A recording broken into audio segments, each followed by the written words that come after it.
Welcome to the War Room. This is our Memorial Day special. I want to thank WABC, 77 WABC, where New York comes to talk. It's the most powerful and most important platform in all of talk radio throughout the country. We want to thank the folks at WABC for making this special, our War Memorial Day special. This is a very special weekend.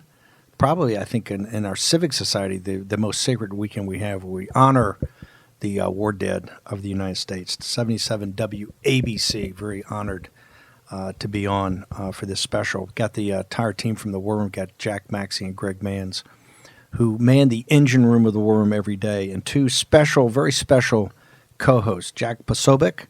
Jack, as you know, from One American News, and one of the big personalities in the conservative movement. On Twitter, what people may not know is Jack is also a naval officer, naval intelligence officer, speaks fluent Mandarin, one of the best young minds around on China. We're going to talk about China today as we're kind of entered at least a new Cold War, and we think actually a new hot war economically and information. We'll talk about China during the show. But also we've got as our co-host Patrick K. O'Donnell. Anybody that's followed me on radio for the last, since 2011, on special days, I have tried to get Patrick K. O'Donnell when he's around to co-host with me. He's the, I think, finest combat historian of his generation. Written so many great books about basically every war we fought. The Korean War book, Give Me Tomorrow, is absolutely stunning. His book on the Revolutionary War, Washington's Immortals, incredible. And wrote a very moving book called The Unknowns, about the bearers of the unknown soldier for World War I when he came back and was buried, and just incredible. And I wanted today, Patrick, thank you very much for joining us on our War Room Memorial Day special. Whenever we come on, Patrick, are you good? Can you talk to us about? I'm good. Can you talk to us about? The your book, The Unknowns? What it's about? What drove you to write it? Steve, every book that I've ever written has been a journey, and each one of those books has found me in one way or another serendipitously, and that's certainly the case with The Unknowns. In 2010, I was asked to give a tour for the Wounded Warrior Regiment at Normandy, as well as Belleau Wood, and this is the great Marine Corps battle of World War I, where the Marine Corps in the 4th Brigade of the 2nd Division, along with the 3rd Infantry Division, saved Paris as the German army is collapsing. And I walked around the shell craters and shell holes of Belleau Wood, where there's still the remains of that war over 102 years later. There's still gas entombed in some of the trees. And I walked around this battleground with men that I was with in Fallujah with 3-1. And as we walked around, I found out on Hill 142, which is the focal point of the battle, that Ernest A. Jansen received the first Medal of Honor for the Marine Corps and for the American Expeditionary Forces. In fact, he received 2, and that's another story. But Jansen was also a body bearer for the Tomb of the Unknown Soldier, and I found that to be fascinating. I wanted to know, what's the story behind that, and who were the other men? There were 8 men that actually brought back the unknown soldier from World War I, and they were the most decorated enlisted men of the war. And Pershing hand-selected these men. He selected them because of their battlefield heroics, but also to tell a story of the American Expeditionary Forces in World War I. Each one of these men represented a portion of that story. For instance, Ernest A. Jansen was a Marine at the Battle of Belleau Wood with the 2nd Division. There was a body bearer that was a field artilleryman. Then the Navy was also told the story of James Delaney, who fought off a U-boat with a deck gun and then was captured alive and literally underwent a Das Boot experience as an American trapped inside of a U-boat as it was depth charged, and they went on attacks, and then he was in a prisoner of war camp, survived a pandemic. There's another story by the name of O'Connor, who had one of the a job that only Mike Rowe would like. One of the dirtiest jobs in the Navy. He was a boilerman on the USS Mount Vernon, and the Mount Vernon was a troop transport that ferried troops across the Atlantic to Europe, American troops, back and forth. And it was on their 7th journey back from Europe to the United States. And the ship was carrying men that had the virus, the Spanish flu, as it was called. It was a pandemic that would kill 50 million people worldwide. But it was a plague ship. The thing was filled with individuals that were. There were hundreds of men that had the Spanish flu from World War I and on the battlefields, and they were being brought back to the United States. And the voyage was going well until a rainbow appeared, which is usually a sign of good luck or it's foreboding for the older sailors. And literally within minutes of that rainbow, a torpedo from U-boat 82 sliced through the hull of the ship into the boiler room where O'Connor was stationed. And he was scalded and burned alive from the ash from the boiler, along with the boiling water, but had the presence of mind to close the watertight door that literally was the life and death of the ship. Had the compartment flooded, which filled nearly the whole side of the ship, the entire ship would have went down. But he was able to close that door and save the lives of his ship and the men on the ship.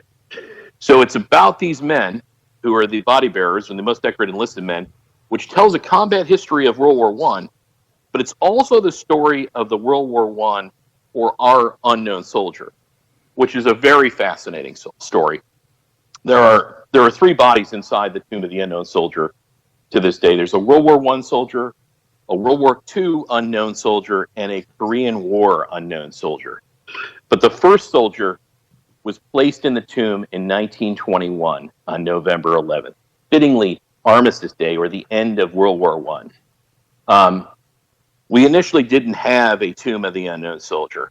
This was initially a French idea to honor all enlisted men or honor all soldiers that had died for France. And England followed suit, and there was a movement within the United States to honor our fallen, our dead. And initially the War Department at the time and the Department of the Army pushed back and said that there would be a full accounting for the over 3,000 unknown soldiers or men that had been unaccounted for. There are, in World War I, heavy artillery literally pulverized men to death. They were put in pieces of bodies were all that would remain of an individual that stood on the battlefield in some cases. So they were unaccounted for. The Army Department or the War Department in the U.S. Army initially said that they could be accounted for, and then there was a pushback within the United States by a woman by the name of Maria Maloney, who was a author of at the time a very famous women's magazine, who created a viral movement that something needed to be done to honor our war dead. And a unknown soldier was selected. And the story of the selection is quite interesting. They chose individuals from 4 or several major cemeteries within France where there were great battles that took place. For instance, at Bella Wood, at the Meuse Argonne, and various cemeteries near Verdun around France. And they pulled the remains of a single individual that was identified initially as unknown. They then pulled that person out. They checked to see if there were any diaries, any kind of photographs, dog tags, anything that would identify that person as a U.S. soldier. And each one of the bodies was clean in the sense that there was nothing there to identify that person. And then the burial tags for each grave was burned on the spot so that we could never identify which one of those individuals came from France. They were then pulled back to a city hall at a place called Chalon, where the bodies were placed they were lying in state. They were flag draped, and an American was chosen to select the tomb of the unknown soldier. And initially, a general officer was chosen to select that individual. That night before, the French came up to us and said, "We had an enlisted man that selected our unknown soldier, and Ernest A. Younger was selected. He was a sergeant at the time that had fought in the 2nd Infantry Division.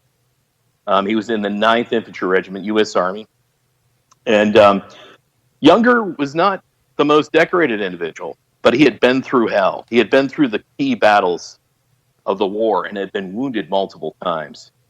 And he was selected that night. Hey, and that morning, Patrick, what I want to do is hold. We're going to go Yes. to commercial break. I want to hold and continue with this story about the unknown soldier and the tomb of the unknown that's now in Arlington National Cemetery. Sure, Steve. Our co-host is Patrick K. O'Donnell, one of the finest, if not the finest, combat historian of his generation, Jack Posobiec, Greg Manns, Jack Maxey. I want to thank WABC, 77 WABC, for making this possible. This is the War Room, and this is our Memorial Day special. We're going to take a short commercial break. When we return, we're going to have Patrick K. O'Donnell. His book is called The Unknowns. This is the story of the tomb of the unknown soldier, the first unknown from France in World War I that was buried there. We're also going to have, in the next segment, Alexandra Preate, who has family buried in Arlington National Cemetery and will tell us about that cemetery. When we return on War Room, Memorial Day specials, 77 WABC.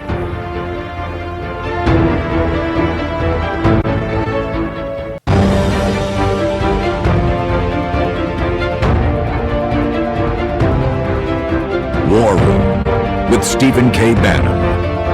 Here's your host, Stephen K. Bannon.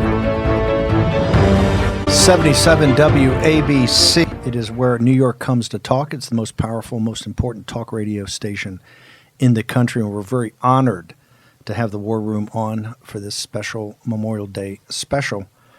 It's a weekend in which President Trump and the rest of the nation, we are commemorating and honoring our 95,000 casualties we have in this pandemic, which is one of the most horrific things that's ever hit the United States, and particularly in this city, in New York City and New York State. We'll talk more about that later. We're now joined by our co-host. We've got Jack Posobiec here in studio. Honored to have the author of so many great books on the combat history of the United States, and particularly his book, The Unknowns. That's why we wanted to have Patrick K. O'Donnell as our co-host today. So, Patrick, you've got us in France, and this is about, and for folks that don't know, I think the most hallowed ground we have in this country, where you have Gettysburg, you have Antietam, you have many of the great battles of the Revolution and the Civil War. But our most hallowed ground is probably Arlington National Cemetery, and the centerpiece of Arlington National Cemetery is the Tomb of the Unknown, with an absolutely spectacular view of the Capitol across the Potomac. It's actually in the Virginia side. So how was actually, take us back, we've now gotten to the point that of who's actually going to select the body. It was going to be a general, and this is after World War I. How did it get to be an enlisted man that actually did the selection? They made an audible the night before they selected it, Steve. And Ernest, a man by the name of Younger, who was a sergeant at the time, Edward Younger, was chosen the night before to select the unknown soldier. And there were 4 flag-draped coffins or caskets inside Chalon's, the city hall at Chalon. And that morning, there is music playing. There's a solemn ceremony where there's a French honor guard. There are many men that had battled, enlisted men from the French army that had battled for there to honor our unknown as well as French civilians.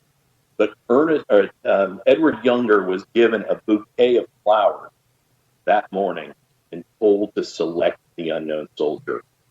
He went into the room. I found his original notes, handwritten notes on this event. He was given the bouquet of flowers and went into the room rather nervously and circled several of the caskets twice. And he said his hand literally moved for him. as he lay down the flowers on one of those caskets. And he said that he felt that it was one of the men that he had lost that was in that casket in battle, near Bella Wood probably, or the Meuse Argonne.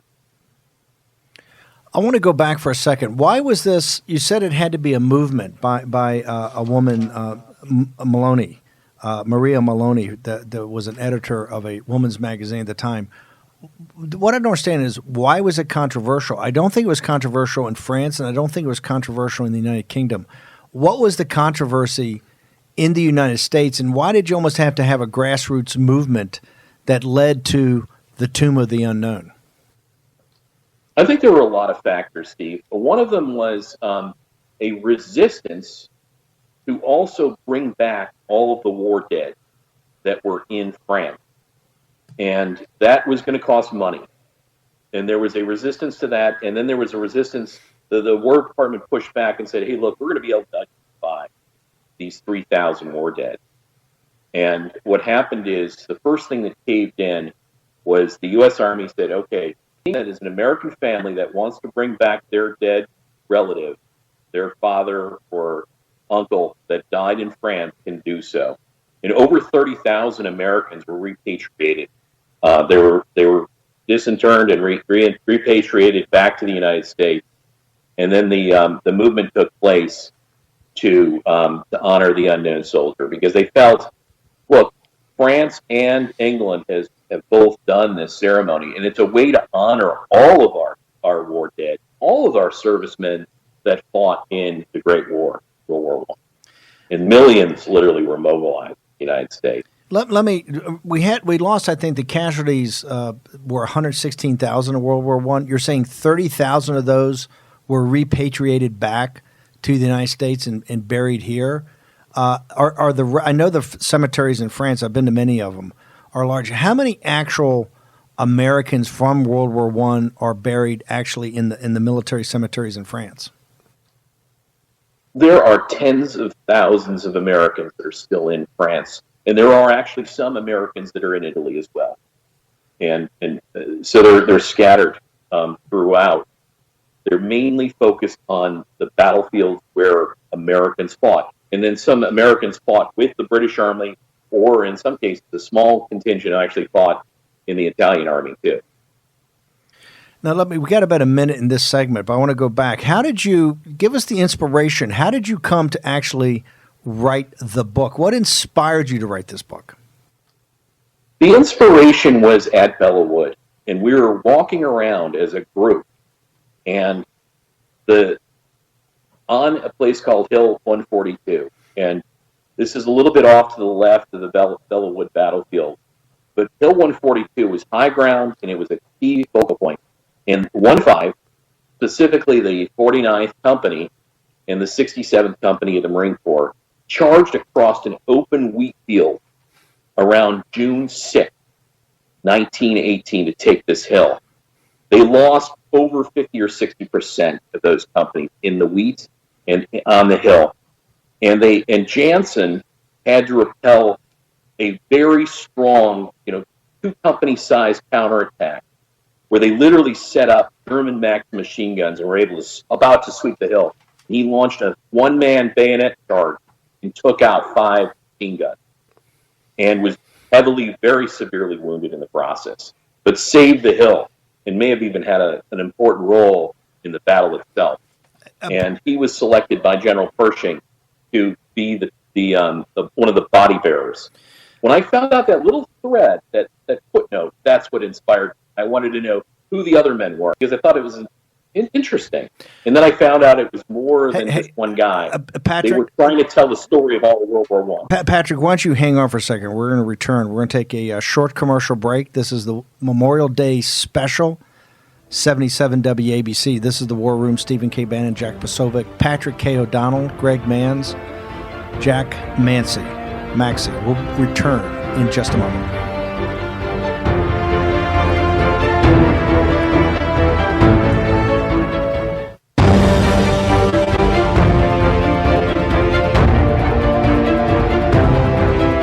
War Room with Stephen K. Bannon. Here's your host, Stephen K. Bannon.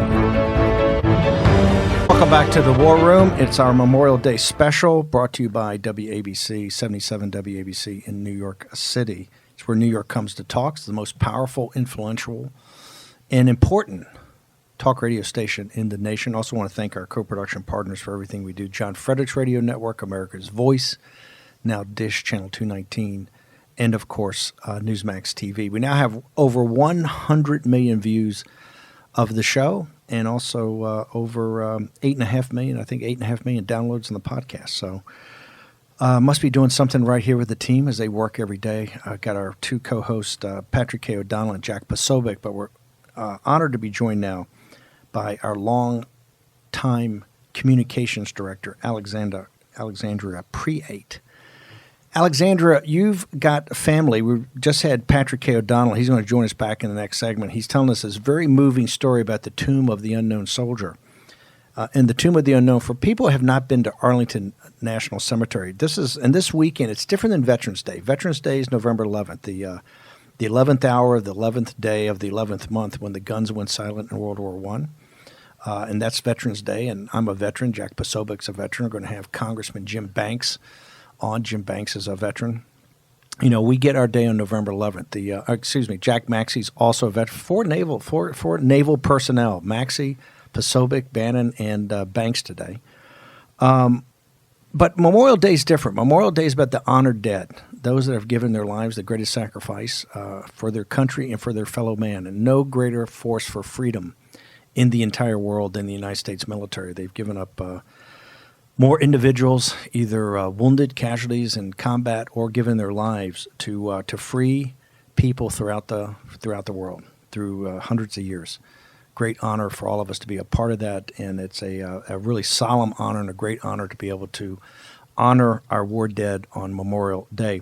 Alexandra, you've got family that's actually buried at Arlington. You're very familiar with the Tomb of the Unknown. In fact, the Unknown Soldier, one of the most moving things about it, I think the only inscription on it is "Known but to God," which is the inscription on the tomb. Tell us about Arlington National Cemetery, Andra. Well, I went there for service when my grandfather died. He was a major general in the Air Force. And the thing that strikes you being there is the silence, and then the rows of headstones, just row after row after row, and thinking that's one person, and they have a family, and then they have friends and a community that lost someone or had someone serve. So we went there for my grandfather's funeral, and you go in, and it's like being in a church. Then they do have a chapel on the premises where we had a service. You come out of the service, and his body, his casket, is placed on a wagon, something like what you'd think of in the 1800s. And then there's taken by horse on this wagon to the gravesite, followed by officers, and then the family behind it and the friends. You go all the way to the gravesite of your beloved, and the service is run unlike a regular service would be for a deceased person. It's run by the military. So we had a gun salute, they played taps, and there's not a dry eye in the place. It's a very moving experience, and it's not only about then your loved one that's deceased, but also all of the people in Arlington. As I said, it's row after row, headstone after headstone, and it really makes you cherish the values of this country, cherish the values of your family and your faith, and recognize everyone, as you said, on this day as a memorial to what they've given back. Do you think we've lost, you've had family, I've got family buried in Arlington. Do you think that the country somehow, Memorial Day weekend, I realize it's the kickoff to summer, people are having a good time, they're getting out for the first time. Obviously on this weekend, America's reopening. We've had this tremendous tragedy of this pandemic. We have 95,000 of our countrymen. And as Jack Maxey is always reminding me that many of those are Korean War veterans, Vietnam veterans. I think we've even got some of the greatest generation that have passed away in this horrible scourge, this horrible plague that's come on. But do you think that somehow we've lost the idea or the concept? And I don't know if it's when we went off of Memorial Day really being the 31st being a special day, and we change it to a holiday, which would be a 3-day weekend. Do you think somehow as a country that we've tended to lose the fact that Memorial Day, and I realize people go and the president goes up on Monday on Memorial Day, and CNN covers it, and he always gives a very moving talk, and places a wreath, and they go through. They have an exercise, a normal what we call evolution in the military. But do you think the country overall is maybe, as it's become more and more of a volunteer service, that we've somehow lost the importance, that people consider it like another Veterans Day, and everybody's saying, the veterans do a great job, but we've lost the fact that we've got the honored dead that actually not just served in the military, but gave their lives in combat? Absolutely. Growing up, we had to go to the cemetery and visit the deceased members of our family. And when you're a little kid, you don't really enjoy that. But as you get older, it becomes very interesting. In fact, that just my great grandmother of mine, I found out died in the plague in 1918. And I'd seen the grave all the time, but never put two and two together. I think that we need to bring it back in this country. Jason Trennert, a friend of this show, has started an effort to have people wear the poppies from Flanders Field, that poem, Wear Poppies, on Memorial Day to remember. I think people on Wall Street really started doing that. Obviously, we can't really see much of that right now because everybody's in their home. But I think today, this weekend, Monday, any day, if people can go to the cemetery and honor their family, they'll go and see all the graves, and there'll be flags by the people who may not have anybody standing there for them, but there'll be flags recognizing the veterans by their grave. And I do think we've lost it, but I think we can get it back. We've learned a lot in this pandemic. I think spending time together with our families and not being able to enjoy lots of what things may seem frivolous now, to really figure out the most important thing is the values of this country, the values of our family and our faith, to cherish those and to give back. And I think people should go to the cemeteries, just even for a visit, for 15 minutes and see all of the people. You'll see all the flags there. And that's inspiring, even if it's not Arlington. It's very interesting. Andrew Breitbart, who was, had the great fortune to be a partner of before he passed away, I guess back in 2012. He tells a story when he bought a house. He bought a house actually next to the military cemetery that's really now in the middle of Los Angeles, right there next to UCLA by the 405 freeway. And he had obviously been raised on in the west side of LA, but had never really focused on it. It was just part of the background. And he bought a house overlooking the back part of the cemetery, which was open. And he used to tell me the story. That was the part of the cemetery where the casualties from the Iraq and Afghanistan war started buried. And he noticed, he started watching these military funerals with all these young families. And that's one of the real reasons, listening to Rush Limbaugh and other talk radio started to convert him. But when he saw that, he understood the great sacrifice. And it was always, we'd go to his house and stand in the back and look down on Los Angeles National Military Cemetery in the middle of all the hustle and bustle of the west side of LA, right there in Santa Monica. The federal building's right across the street. It's really right in the middle of the city. And he said how moving it was for him to do that. And it was the first time he had noticed. He'd seen it a million times, but he'd never really noticed that the flags are put down for Memorial Day, that everybody, the little Boy Scouts go around and put the flags down. It was quite moving. Well, Alexandra, thank you very much. It was a great personal memory for you to share with us. And I agree with you wholeheartedly. And I think in this pandemic, as we've had to kind of shelter in place, people have become a sense of gratitude for the small things, whether it's baseball or even going to work, right? But I think it's the opportunity to reflect, and hopefully coming out of this, a lot of positive things, and particularly in a weekend when, President Trump, we're commemorating the memory of the 95,000 Americans that we've lost already, and we're still in the first wave of this thing, and it's obviously quite serious. In particular, the fact that many, I think many of the people that have died in this plague are Korean War veterans, Vietnam veterans, and I think even some of the greatest generation. So we want to thank you very much for joining us here on our Memorial Day special. Thank you. Perfect. The cemetery, they'll never forget. I agree with that 100%. If you go to, by the way, particularly in the East, there's many, and some of them are very small, these military cemeteries. Or if you just go to some of the bigger cemeteries, that some of them actually have off to the side sections that are for our military veterans.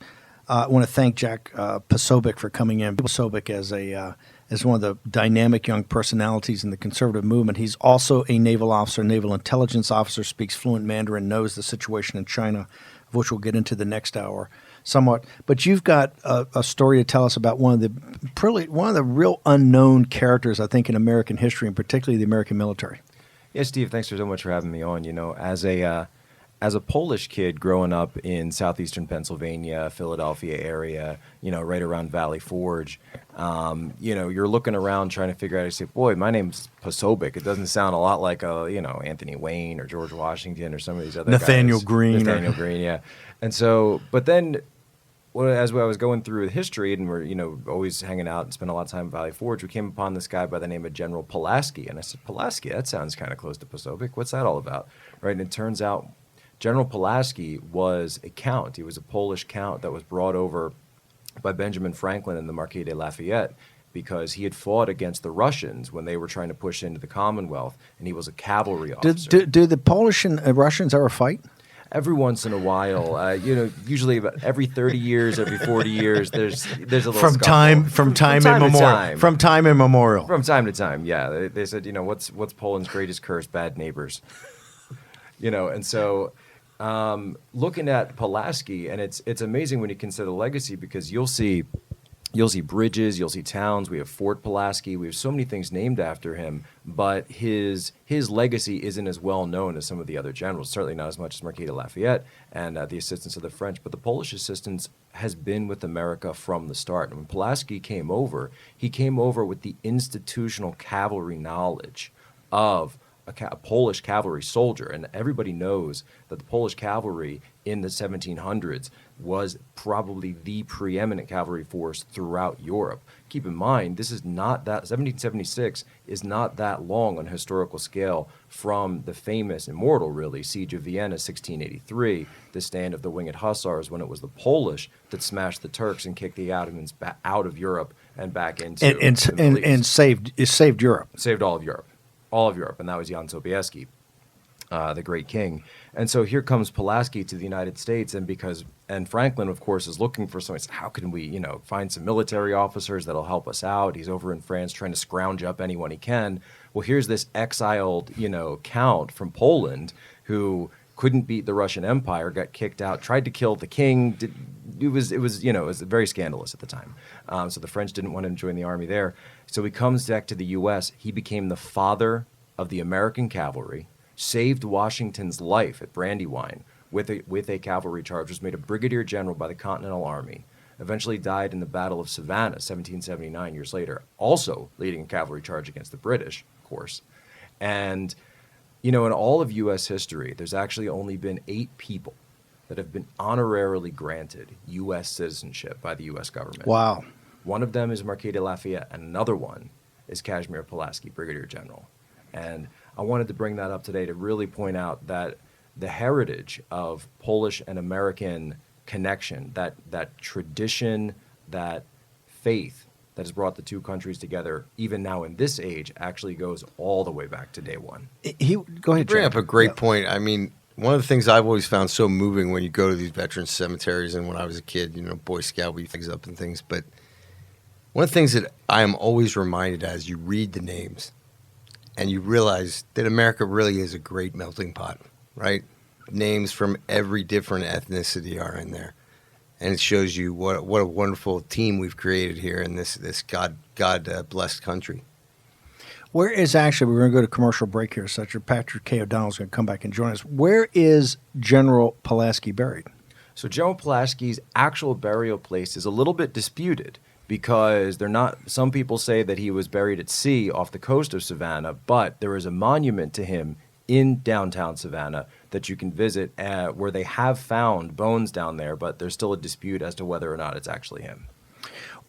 This was between the time that he left Poland and came to the United States, he wasn't like a hired gun, right? He was in France and he was picked up by Franklin and came here. So he supported the revolutionary movement. He was a supporter of the revolution. Oh, that's exactly right. He said that when I see that there's a place standing up for freedom, that's standing up for democracy. That's where I want to be. That's where I want to fight. And he had that, he had that stubbornness of a Polak coming over, and he was stubborn in the face of every adversary he could find. He went up against the Russians, and then he went up against the British Empire as well.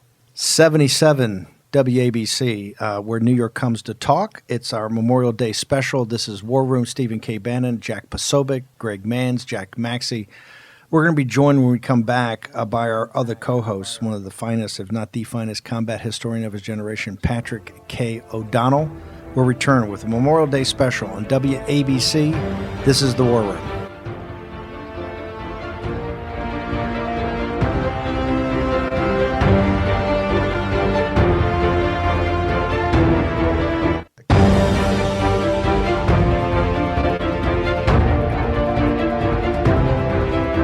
War Room with Stephen K. Bannon. Here's your host, Stephen K. Bannon.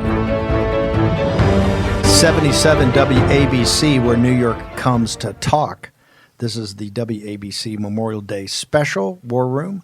I want to thank everybody for listening in on a weekend that we are commemorating and remembering the 95,000, at least to date, dead that we have in this horrific plague that has come to us from the Chinese Communist Party. We'll get more into that next hour. We got Bill Gertz from the Washington Times.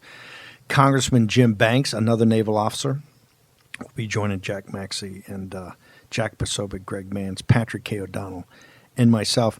Patrick, thank you for joining us back again. I have a question that I know the audience wants answered. In the Tomb of the Unknown, the phrase is on there, known but to God. How was that derived? How did they select that would be the only words up there, and that is the phrase that you see on the tomb? They had a small committee of people that came up with that phrase, and that was placed on there. The original tomb was very Spartan. It was just a slab of marble that was carved on. The larger tomb that we know now, which is more of a larger box sarcophagus, is something that occurred about 10 years later. And in that 10-year period, there were also tomb sentinels that began guarding the tomb, because people would literally come and picnic at the tomb, and there was some vandalism that took place, etc. But your other guest really kind of inspired me with the last comments he had about foreign volunteers for the revolution, Steve. And there's some really incredible and extraordinary ones. And as you know, I wrote a book called Washington's Immortals that has many of those. Today we call them foreign fighters that are in that book that are just quite exceptional and extraordinary. And one that comes to mind for me is a guy by the name of Baron de Kalb. And de Kalb came from what we know now is Germany. And his title of Baron was kind of an honorary one. But this guy was the Schwarzenegger of his day. He was about 6'1", completely muscular, and 59 years old. And like Hannibal, he literally would march with his men and didn't ride necessarily. And he rode or marched hundreds of miles. Quite interesting. He had like a daily routine of almost daily fasting. He'd only drink a little bit of coffee in the morning. He'd have a sandwich for lunch and then fasted for dinner. And this guy was just a man of iron.